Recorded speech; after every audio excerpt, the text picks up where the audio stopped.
Good afternoon and welcome to this webinar, which will help you to prepare for a great video interview. My name is Richard Kirk. I'm the founder and CEO of WorkPlus. We help people find their perfect apprenticeship. And today we're going to take you through some steps that can help you really excel at a video interview. We'll think about what to say, which is the most important. But we'll also think about posture, tone and expression, the setup that you might need with your technology, and also that important connectivity if you're doing it remotely. As we move from left to right, it's clear that the control that you have lessens. So you have control over what you say, about your posture, how you express yourself, and to a degree you have control over the technology that you'll use. And when it comes to the likes of connection to the internet, that's probably where we're going to lose a bit. So it's important that we can take some steps to try and increase the level of control, particularly in that last area of connectivity.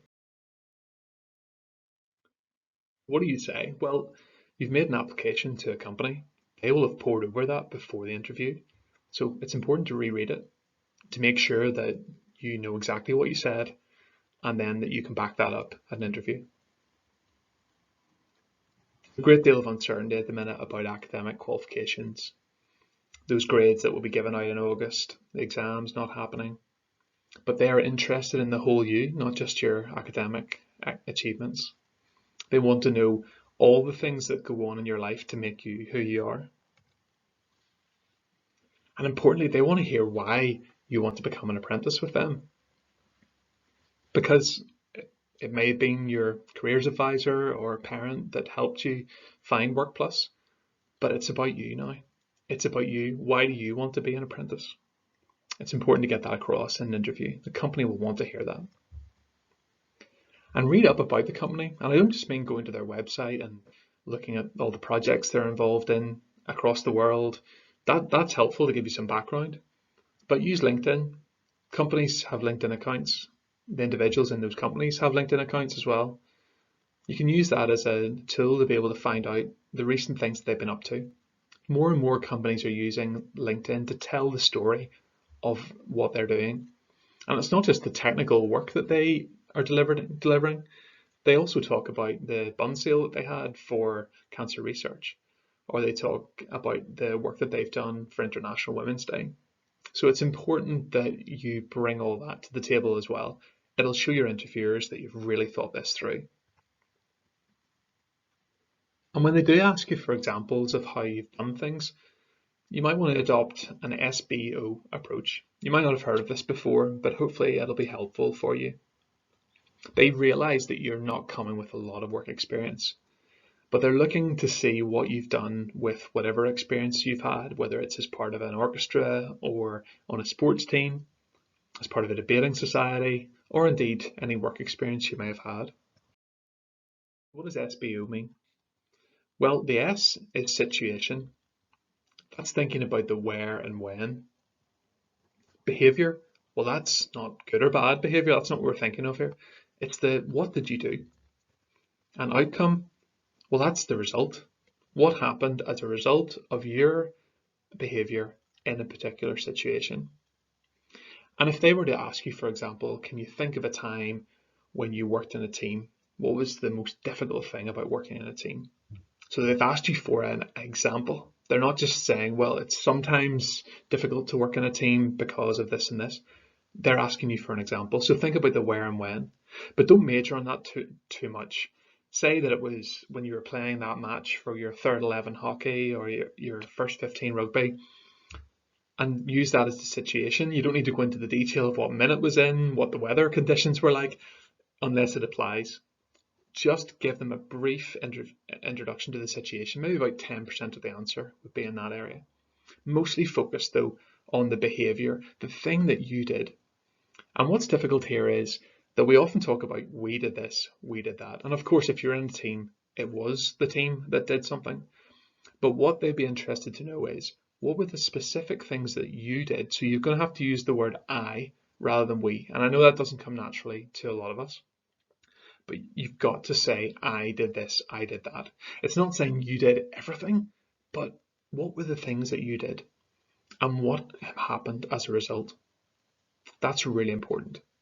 So think of that approach whenever you're asking or you're preparing for your questions that you may get as part of your interview. The World Economic Forum is thought about what are the skills that employers will need now and in the future. And it is numeracy and literacy, that's important. But what they actually need, more than that, are the essential skills that make us human. So it's the things that technology and robots can't replace. Those are the things. So as you prepare for your interview, have a think about that top 10 list. Think about what are ways in which I can show that, I've worked with people, or I've coordinated other people, or I've negotiated, and it might be something very, very small, but you can think about it. I can use that as an example. We've thought about what you might say, and while that's really important, the way in which you say it is equally as important. So think about posture and expression and also the text.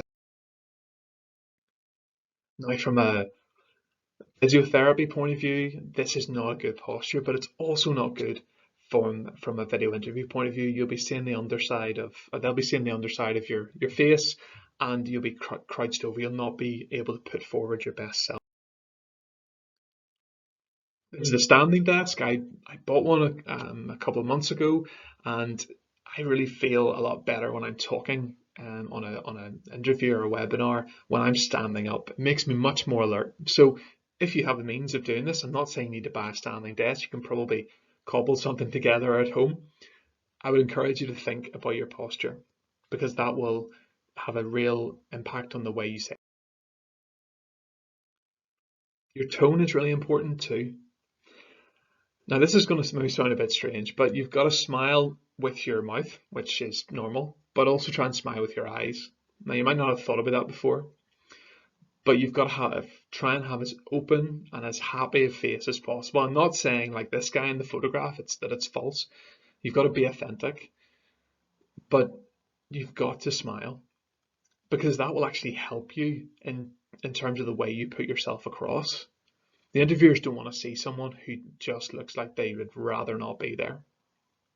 And when you're talking about yourself, you're even in your posture and your tone, you want to come across as being confident, but in a quiet way. You don't want to come across as being really dominant in the interview. Let the interviewers take the lead, but show that you've got something to give. You may want to try and raise your tone and emphasis by about 20%. And also slow your tone, slow your voice down by 20% as well. I don't usually speak like this.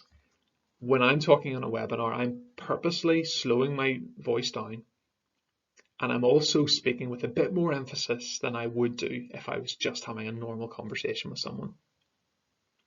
And can I encourage you to practice? This is a really important interview that you're going for. It could dictate where you go next year, whether you get that apprenticeship or not. So practice. We practice in lots of other areas, for tests, for sports, we train. Why not the same for an interview? Now, many of us don't like someone else looking on when we're doing an interview unless it's the real thing. So you might just want to practice in front of your own smartphone or in front of a mirror or whatever. But can I encourage you to record yourself? Because what you'll find is that you'll see yourself in a different way. You'll see when your facial expressions drop and you just look like you're not interested. You'll see when you come across as a bit dominant. So encourage you to use others around you in your close family. Get them to look at it too, and they will help you prepare for that. When it comes to your technology then, use the fixed camera. Whether it's a webcam that's built into a desktop or a separate one that's clipped to the top, whether it's inbuilt into a laptop, or if you are using a device, I would encourage you not to go any smaller than 10 inches screen, because you want to have a certain distance away from you, and you want to make sure that you can still see the interviewers and see their expressions, because non-verbal is so important. This is why video interviews are so important, to see the people on the other side of the screen. Make sure that device is on a tripod and it's plugged in. You don't want it shaking around all over the place. And test your audio beforehand. Test a couple of different types, whether it's the inbuilt mic, whether it's a headset. You can do that at miktest.com. It might be that you need to buy some equipment. It might be 20, 30 pounds to get a new headset or a new microphone. It'd be worth investing in that, and also doing that sooner rather than later, because stocks are pretty low at the minute because everyone's working from home and lots of orders have been placed. As we talked about before, posture is one thing. It's also about being able to look straight into the camera at eye level rather than looking down. That will give a good shot of your face.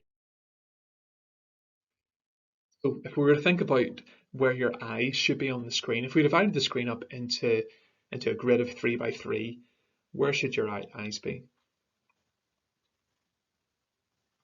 Yeah, they should probably be between that top and middle third. That's where your eyes should be on the screen. You don't want to have too much headroom above your head, and you don't want to be too close so it's just your face on the screen. So set a distance back where you can be in this sort of position. So in terms of the setup then, lighting is really important. Setup 1 is where you have a light behind you, whether it's a window or a light that's lit in the room. The camera will really struggle to make a difference between the light that's coming through and you, and actually you'll become darker and darker in the shadow as the brighter the light is, and that won't allow them to see your facial expressions, which are so important in getting across who you actually are. So setup 2 is preferred. That's where the webcam is between you and a light source, and ideally it would be a window, and a nice bright window at that. You can also use other sorts of lights or webcams with lights built into them. Just test that out so that no shadows cast across you or across the room. Now the background is really important, because you don't want it to distract people from what you're saying. You want to keep it as plain and as simple as possible so they can focus on you rather than focusing on, oh, why did that guy have a pillow fight before this? Why are all those cushions lying on the floor? What is that, a chair we're beside us? It looks very small, doesn't it? I wonder why that window shutters. It's just such a distraction. And this was someone who was going live on BBC and chose to use this sort of backdrop. This was a diplomat who was talking about a missile crisis in the Korean Peninsula, and in come his children, and eventually his nanny came and rescued him. But you can do all you can in terms of your own preparation, but ultimately you've got to make sure there are going to be no interruptions. So make sure everyone in the house knows that you're going to be doing a video interview. Get them to be as quiet as possible through that whole time. You don't want to risk facing what this guy faced.